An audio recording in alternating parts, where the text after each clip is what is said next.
ಕರ್ನಾಟಕ ಲೋಕಸಭಾ ಕುರುಕ್ಷೇತ್ರದಲ್ಲಿ ಈಗ ಮೊದಲ ಹಂತದಲ್ಲಿ ನಿಮಗೆಲ್ಲ ಗೊತ್ತಿರೋ ಹಾಗೆ 14 ಲೋಕಸಭಾ ಕ್ಷೇತ್ರಗಳಿಗೆ ಮತದಾನ ಅಂತಕ್ಕಂಥದ್ದು ಮುಕ್ತಾಯ ಆಗಿದೆ. 247 ಹುರಿಯಾಳುಗಳ ಹಣೆ ಬರಹ ಮತಯಂತ್ರದಲ್ಲಿ ಭದ್ರವಾಗಿದೆ. 14ರ ಪೈಕಿ 11 ಲೋಕಸಭಾ ಕ್ಷೇತ್ರಗಳಲ್ಲಿ ಹಳೆ ಮೈಸೂರು ಭಾಗದ ಪಾರುಪತ್ಯವಾಗಿದ್ದು, ಈ ಕ್ಷೇತ್ರಗಳಲ್ಲಿ ಮೈತ್ರಿ ನಿರ್ಣಾಯಕ ಅಂತ ಈ ಬಗ್ಗೆ ಸಾಕಷ್ಟು ಲಾಭ ನಷ್ಟದ ಲೆಕ್ಕಾಚಾರ ನಡೀತಾ ಇದೆ. ಇದೀಗ ಎರಡನೇ ಹಂತದ ಲೋಕಸಭಾ ಚುನಾವಣಾ ರಂಗ ಪಡ್ಕೊಂಡಿದೆ.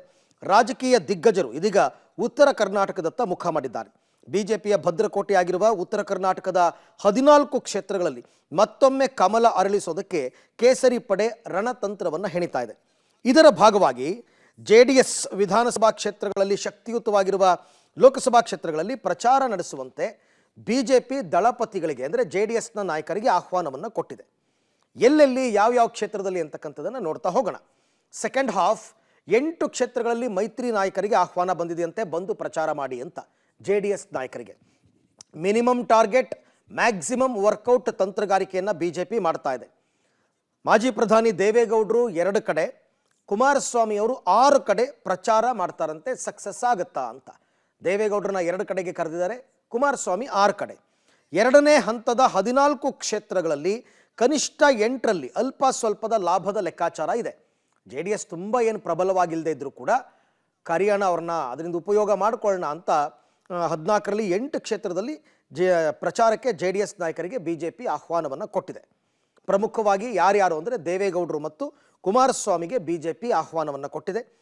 ಜೆಡಿಎಸ್ ಶಕ್ತಿಯುತವಾಗಿರುವ ಲೋಕಸಭಾ ಕ್ಷೇತ್ರಗಳೇ ಬಿಜೆಪಿಯ ಟಾರ್ಗೆಟ್ ಅಂತೆ. ಹಳೆ ಮೈಸೂರಿನ ಮೈತ್ರಿ ತಂತ್ರಗಾರಿಕೆ ಎರಡನೇ ಹಂತದಲ್ಲಿ ವರ್ಕೌಟ್ ಆಗುತ್ತಾ ಅಂತಕ್ಕಂಥ ಒಂದು ಪ್ರಶ್ನೆ ಇದೆ.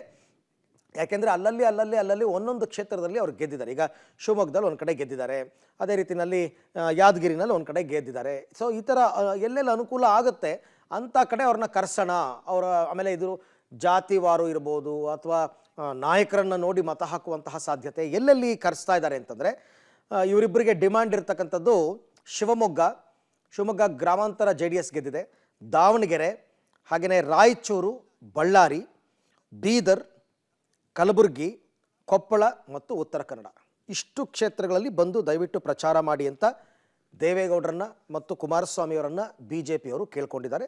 ಮೈತ್ರಿ ಭಾಗವಾಗಿ ಅವರು ಕೂಡ ಬರ್ತಾರೆ. ಯಾಕೆಂದರೆ ಈ 14 ಕ್ಷೇತ್ರಗಳಲ್ಲಿ ಎಲ್ಲೂ ಕೂಡ ಜೆಡಿಎಸ್ ಸ್ಪರ್ಧೆ ಮಾಡಿಲ್ಲ. ಈ ಭಾಗದಲ್ಲೆಲ್ಲ ಇರ್ತಕ್ಕಂಥ 14 ಬಿಜೆಪಿನೇ ಗೆದ್ದಿರೋದು ಕಳೆದ ಬಾರಿ. ಹಾಗಾಗಿ ಜೊತೆಗೆ ಬನ್ನಿ ಅಂತ ಕರೆದಿದ್ದಾರೆ. ಅವರು ಕೂಡ ಮೈತ್ರಿ ಧರ್ಮ ಪಾಲನೆ ಅಂತಂದ್ಬಿಟ್ಟು ಅವರು ಕೂಡ ಬರೋದಕ್ಕೆ ಒಪ್ಕೊಂಡಿದ್ದಾರೆ. ದೇವೇಗೌಡರು ಬಂದು ಪ್ರಚಾರ ಮಾಡೋದ್ರಿಂದ, ಕುಮಾರಸ್ವಾಮಿಯವರು ಬಂದು ಪ್ರಚಾರ ಮಾಡೋದ್ರಿಂದ ಅಲ್ಪ ಸ್ವಲ್ಪದ ಲಾಭದ ಲೆಕ್ಕಾಚಾರ ಇದೆ ಬಿಜೆಪಿಯವರಿಗೆ. ಸೊ ಮೊದಲ ಹಂತದ ಮತದಾನ ಮುಕ್ತಾಯವಾಗಿದ್ದು ಈಗ ಕರ್ನಾಟಕದಲ್ಲಿ ಎರಡನೇ ಹಂತದ ಕಾವು ಏರೋದಕ್ಕೆ ಶುರುವಾಗಿದೆ. ಉತ್ತರ ಕರ್ನಾಟಕದಲ್ಲಿ ರಣ ಬಿಸಿಲಿನಂತೆ ಹೆಚ್ಚಾಗ್ತಾ ಇದ್ದಂತೆ ಪ್ರಚಾರದ ಕಾವು ಕೂಡ ಜೋರಾಗ್ತಾ ಇದೆ.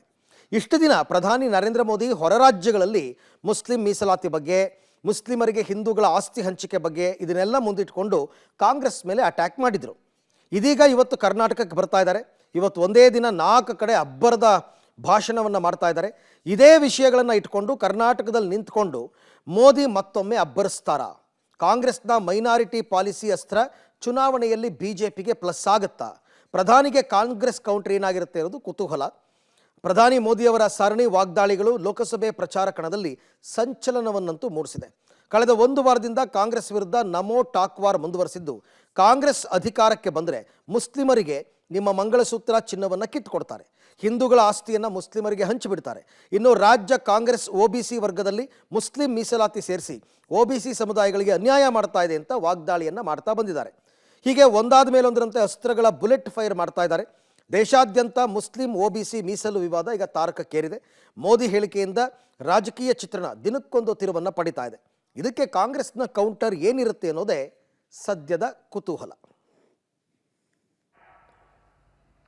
2009 के अपने घोषणा पत्र में कांग्रेस ने यही इरादा भी जताया. 2014 के कांग्रेस के घोषणा पत्र में भी इन्होंने साफ साफ कहा था कि वो इस मामले को कभी भी छोड़ेंगे नहीं.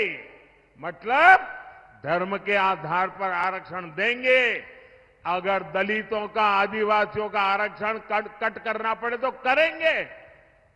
कई साल पहले कांग्रेस ने कर्नाटका में धर्म के आधार पर आरक्षण लागू भी कर दिया था। जब वहां बीजेपी सरकार आई तो हमने संविधान के विरुद्ध ನರೇಂದ್ರ ಮೋದಿ ಅವರದು ಕಳೆದ 3 ದಿನಗಳ ಭಾಷಣ ನಿಮ್ಗೆ ಏನು ಅನಿಸ್ತಾ ಇದೆ ಸರ್? ಹತಾಶೆಯಿಂದ ಮಾಡಿದಂಥ ಭಾಷಣ ಅಂತ ಅನಿಸುತ್ತೆ. ಈ ದೇಶದ ಪ್ರಧಾನಮಂತ್ರಿಯಾಗಿ ಮಾಡಿರ್ತಕ್ಕಂಥ ಭಾಷಣ ಅಲ್ಲ, ಪ್ರಚೋದನೆ ಭಾಷಣ. ಆಮೇಲೆ ಮುಸಲ್ಮಾನರಿಗೆ ಹಿಂದುಳಿದವರು ಕೊಡ್ತಕ್ಕಂಥ ಮೀಸಲಾತಿಯನ್ನು ಕಿತ್ತು ಅವರು ಕೊಟ್ಬಿಡ್ತೀವಿ ಅಂತ ಹೇಳೋದಿದೆಯಲ್ಲ, RSSನ ಗುಪ್ತ ಅಜೆಂಡಾ ಏನಿದೆ ಅದನ್ನು ನರೇಂದ್ರ ಮೋದಿಯವರು ಹೇಳಿದ್ದಾರೆ. ಪ್ರಧಾನಮಂತ್ರಿಗಳು ಬಹಳ ಹತಾಶ ಹೇಳಿಕೆಗಳನ್ನು ಕೊಡ್ತಾ ಇದ್ದಾರೆ. ಇದು ಭಾರತ. ಈಗಾಗಲೇ ಜಯರಾಮ್ ರಮೇಶು ನಮ್ಮ ಪಕ್ಷದ ಪರವಾಗಿ ಹೇಳಿದ್ದಾರೆ, ಯಾವ ಡೆತ್ ಟ್ಯಾಕ್ಸು ಇಲ್ಲ, ಯಾವ ಬರ್ತ್ ಟ್ಯಾಕ್ಸು ಇಲ್ಲ, ಯಾವುದೂ ಇಲ್ಲ. ಈ ದೇಶದಲ್ಲಿ ಏನಿದೆ ನಮ್ಮ ಪರಂಪರೆ, ನಮ್ಮ ಪದ್ಧತಿ ಅದನ್ನ ಮುಂದುವರ್ಕೊಂಡು ಹೋಗ್ತದೆ. ರಾಜಕಾರಣದ ಸಂಪಾದನೆ ಮಾಡಿದಂಥ ಅವರ ಹೆಸರುಗಳನ್ನೇ ಮಕ್ಕಳು ಟ್ರಾನ್ಸ್ಫರ್ ಮಾಡ್ಕೊತಾ ಇದ್ದಾರೆ. ಈ ಆಸ್ತಿಗಳನ್ನ ಟ್ರಾನ್ಸ್ಫರ್ ಮಾಡೋಕ್ಕೆ ಬಿಟ್ಬಿಡ್ತಾರ? ಇದೆಲ್ಲ ಸುಳ್ಳು. ಇದು ನಮ್ಮ ಪಾರ್ಟಿಲಿ ಯಾವುದೂ ತೀರ್ಮಾನ ಇಲ್ಲ. ಇನ್ನು ಕಳೆದ ಲೋಕಸಭಾ ಚುನಾವಣೆಯಂತೆ ಈ ಸರ್ತಿನೂ ಕೂಡ ಗಮನ ಸೆಳೆದಿದ್ದಂತಹ ಮಂಡ್ಯದ ಮಹಾ ಮತಯುದ್ಧ ಈಗಾಗಲೇ ಮುಕ್ತಾಯ ಆಗಿದೆ. ಮಂಡ್ಯ ಈ ಸರ್ತಿನೂ ಕೂಡ ತುಂಬ ಗಮನ ಸೆಳೆದಿತ್ತು. ಹೈ ವೋಲ್ಟೇಜ್ ಕ್ಷೇತ್ರವಾಗಿದ್ದ ಕಣದಲ್ಲಿ HD ಕುಮಾರಸ್ವಾಮಿ ಮತ್ತು ಸ್ಟಾರ್ ಚಂದ್ರು ಭವಿಷ್ಯ ಈಗಾಗಲೇ ಮತಯಂತ್ರದಲ್ಲಿ ಭದ್ರವಾಗಿದೆ. ಜೂನ್ 4ರ ಫಲಿತಾಂಶದಂದು ಹಣೆ ಬರಹ ಗೊತ್ತಾಗುತ್ತೆ.